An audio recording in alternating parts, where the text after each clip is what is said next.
Об основных событиях мая, а также о законопроектах, которые разрабатываются, поговорим сегодня в программе «Интервью». Здравствуйте, я представляю гостя в студии Ильгам Галин. Это заместитель председателя Комитета Госсобрания Республики Башкортостан, фракция КПРФ. Ильгам Илюсович, здравствуйте. Добрый день, телезрители.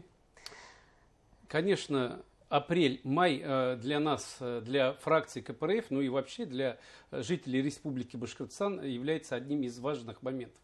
То есть мы традиционно отмечаем 12 апреля День космонавтики. У нас традиционно мы выбираем в течение энного времени класс в какой-то школе. Да, ведь, ну, допустим, мы в этом году в планетарий позвали детишек с 15-й школой.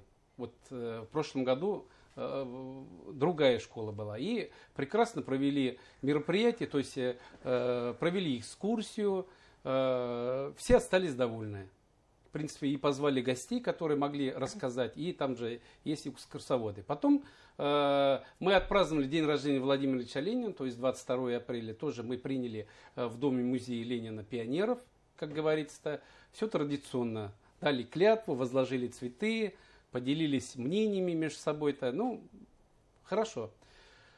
Вот. Насколько сейчас отзывчива современная молодежь, когда вот занимаются, включаются в такие мероприятия? Вообще мы уже воспитанием молодежи начали заниматься давно. Лет, наверное, 5-6.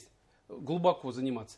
Вы понимаете, надо ведь патриотизм, чтобы патриотическим воспитанием надо заниматься. Ведь 30 лет нас, как говорится, пятая колонна, да, ведь учила любовь родине покупать, любовь родине, любовь матери покупать. А патриотизм ведь не купишь. Поэтому мы стараемся, да, вручным методом получается, конечно, у нас вот традиционно патриотизм уже вкладывать в детишек, вот, допустим, в начальной стадии, со школы. Все-таки у нас еще, наверное, на уровне ДНК советских времен патриотизм заложился. Вот яркий пример: Красное Знамя Победы, мы с 18 года его вносили. Все-таки последние годы нас поддержали. Поддержали буквально все. И сейчас мы прекрасно видим, да, ведь Знамя Победы вывешивают над государственными учреждениями и зданиями. И мы все любуемся и рассказываем про это Знамя Победы. Все-таки патриотизм уже захлынул. И мы, как говорится, через какое-то время, да, ведь у нас именно патриотичная молодежь будет. Ильгам Илюсович, были очень насыщенные мероприятия и в начале мая. Расскажите, какое участие принимали, какие мероприятия были организованы? Ну, я как уже повторюсь, наверное, на 12 апреля мы День космонавтики, выбрали класс, школу, мы посетили, экскурсию сделали. 22 апреля традиционно мы отметили день рождения Владимира Ильича Ленина, и к этой юбилейной дате мы приняли более 50 пионеров. Мы за этими пионерами, конечно, отслеживаем, где-то помогаем. Вот сейчас я традиционно начал детишек водить в кампус студенческий, чтобы они не уезжали буквальным образом. Вот вначале с уфимскими детьми мы занимались, да, я их приглашаю, мы ходим в кампус, там рассказываем. И, в принципе, сейчас уже некоторых переубеждаем, чтобы они не уезжали, потому что у нас лучше. Я думаю, наш кампус не хуже, чем в Казани. Просто они должны видеть воочию. Сейчас вот с районов и городов других начал приглашать. 5-6 приедут с Нефтекамска мои земляки. Я с ними похожу. Мы посмотрим достопримечательности и так далее и тому подобное. В принципе, мы работаем и занимаемся. Ильгам Илюсович, давайте обсудим те законопроекты, инициативы, которые разрабатываются сейчас, и вы лично представляете некоторые из них. Вот 5 законопроектов мы внесли. Я сейчас только резонансные эти законопроекты расскажу, да, ведь башкирский гектар, мы вот до сих пор его мониторим. Прошли мы экспертный совет, приглашали туда специалистов, глав администрации, именно вот 13 районов, которые будут касаться, да, с Министерства природных ресурсов тоже были, с Минимущества. Очень много народу было, и каждое мероприятие, вот эти вот, которые мы проводим, экспертсовет, рабочие комитеты, куча вопросов, куча предложений. Мы все это аккумулируем, потом складываем и проводим опять через мониторинг этот законопроект решили пропустить тогда ведь, чтобы уже никаких изъянов не было, чтобы этот законопроект действительно работал. Не мертвый был, работал. Он, башкирский гектар, он уже требует, чтобы такой закон был. Потому что дальневосточный гектар, вы, наверное, слышали. В Костроме, в Вологде, во многих местах уже этот закон приняли. Что это такое? Это упрощает получение земли инвесторам. Уже есть шаблон, он подал заявку Минимущества, а Минимущество уже берет заявку с районов, где уже заранее приготовили вот пустые земли. И вот это вот предоставляется уже предпринимателям, специалистам, которые у нас постоянно оттоки уходят, да, учителя, врачи, люди культуры, вот, чтобы их хотя бы заинтересовать, зацепить там, чтобы они не уезжали. Какие лояльные условия предоставляются? Ну, вот, допустим, предприниматели, да, обратились, вот, хотели выращивать буйволов мясной породы. Есть пустующие земли, но когда мы начинаем оформлять какую-то землю, да, ну, бюрократический аппарат сразу он включается. 50 раз перестраховывается, там, может так, и предприниматель думает, что же надо. И сразу в голове у него какие-то дурные мысли появляются. Либо они просят откат, да, или что-то просят, да, и начинается вот это торможение. Хотя, если бы был бы шаблон, как эту землю получить, потому что мы в других регионах тоже изучали, да, там просто есть человек, который хочет вложиться и работать, предоставляет бизнес-план, еще хорошо банки подключились. Вот у нас на экспортном совете были представители банков. Это банкам тоже удобно, чтобы предоставить кредитную линию какую-то или что-то такое. Это же экономика зашевелится, и инвесторы придут. А инвесторы придут там, где тихо предоставляются им условия. Попробуем вот этот законопроект все-таки обкатать. Потом один из интересных законопроектов тоже несли женщины легкой промышленности, попросили патентную систему.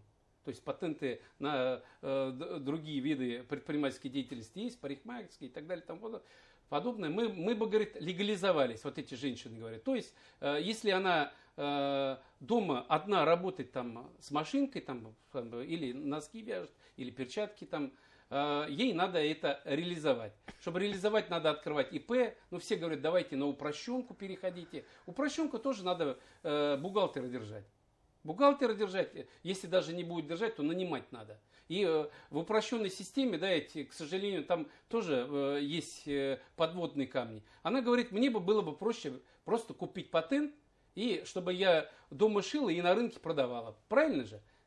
И много женщин, люди, которые занимаются легкой промышленностью, они просто легализовали. Вот этот законопроект несли, с Минфином согласовали. В принципе, я думаю, они поддержат, скорее всего.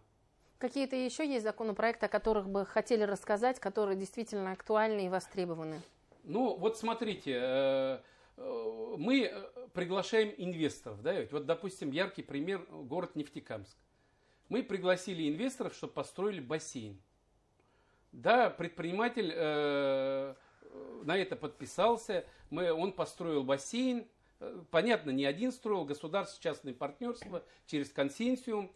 И когда этот бассейн он сдаст в эксплуатацию, то он ежегодно будет платить 10 миллионов налогов. А параллельно мы его затягивали, чтобы он построил еще дом физкультуры.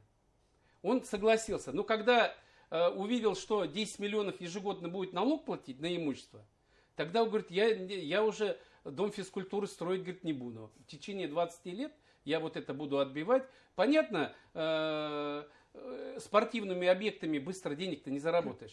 Но он подписался, мы его подтянули. Понятно, что заранее, конечно, он не рассмотрел это все. И мы внесли законопроект, который тоже Министерство финансов обсудили, Минспорта обсудили, тоже как бы на стадии поддержания. Мы его тоже внесли, я думаю, этот законопроект поддержит. А таких объектов 5 в Башкирии на сегодняшний день. Тоже хотят они освободиться от налога на имущество. Да, выпадающие доходы, говорит, где мы компенсируем. Там есть лазейки, где можно компенсировать вот эти выпадающие доходы.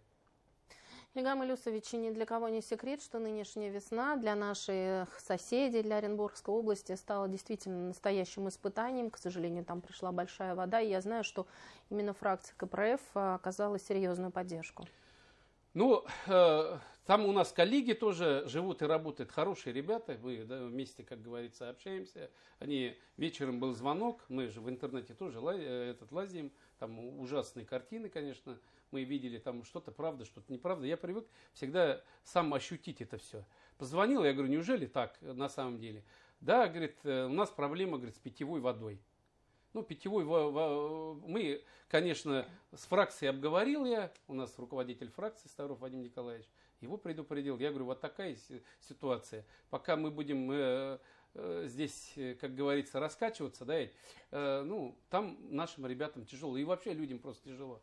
Предупредил руководство госсобрания, и буквально на второй же день мы загрузили 20 тонн питьевой воды на грузовую машину, и я туда выехал. И прямо на площади, прямо привезли на площади, людям эту воду раздавали. Ну, конечно же, каждый, кто воду получил, большую благодарность Республике Башкортостан выразили, в том числе и руководству, и правительству, и, конечно же, депутатам.